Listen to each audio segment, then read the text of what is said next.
have Dayton City Commissioner Matt Joseph with us, and let's talk about that. You know, what is this Bar Safe program, and what else is the city doing, Matt, to deal with this violence? The Bar Safe program is something that our chief initiated to talk to the bar owners to make sure that they're operating in a way that makes sense, a way that's safe. Some of the basic things it deals with is how to deal with drunk customers, how to deal with the police, how to make sure you don't have too many people in the club. You know, making sure you have the right people at the door, the right people checking IDs, just to make sure that the rules are complied with. When the rules are complied with, the chances of an incident like this go way down. You don't have overcrowding the club. Reportedly, this all started when people banged up against each other on the dance floor. And when the club is not so crowded and they follow the law and follow regulations, and sometimes just common sense, these things don't happen and don't escalate. Well, we always like to bring concerns of our citizens to you, and listen on what one man on McGee Street told our cameras just last week about what he feels is a growing problem in his area. Take a look. You don't know what's in that property. There could be chemicals are in that property that something could, besides the siding which is burning, there could be things in there that would spread poison in the air. You never know.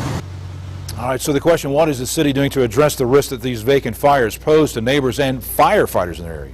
The biggest thing we're doing is taking down these houses as soon as we can. In fact, just this last week, we put $1 million more towards taking down structures, and we expect to do more than that.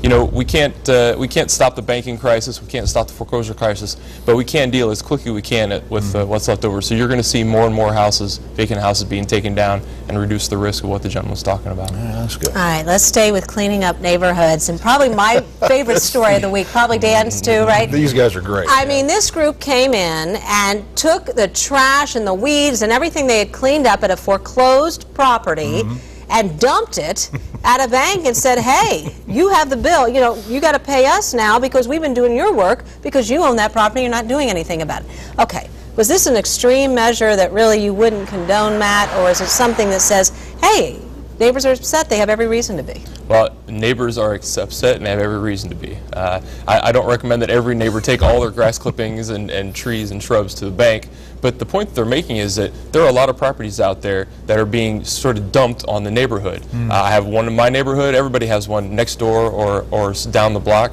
that is just growing up because either they can't trace the owner, the bank won't take possession of it officially because then they'd have to take care of it, or it's caught up in some legal proceedings. And because of the housing crisis, these things are everywhere. So these people are right to be angry. And in fact, I talked to Reverend McCory, the gentleman who was leading this, and he said he did it on the city's behalf because when people, when the banks or individuals get in trouble and leave these houses like this, it falls on the city to take care of it.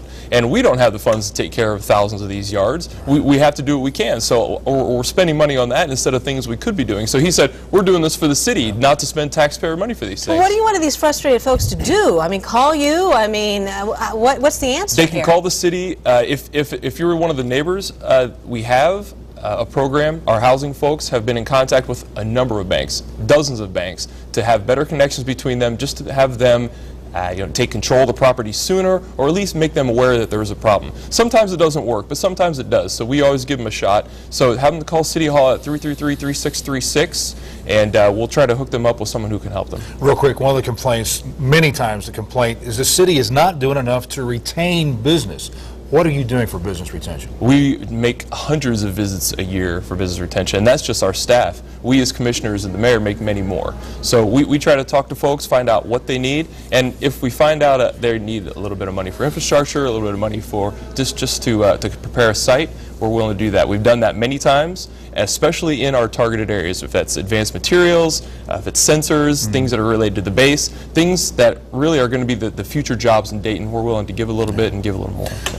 Commissioner Joseph, thanks for coming in today, filling in for Mayor Lightsell, who is on holiday, by the way, so we appreciate you filling in on this Friday. Thanks for having me. I appreciate it. Thank you. Thank you, Commissioner.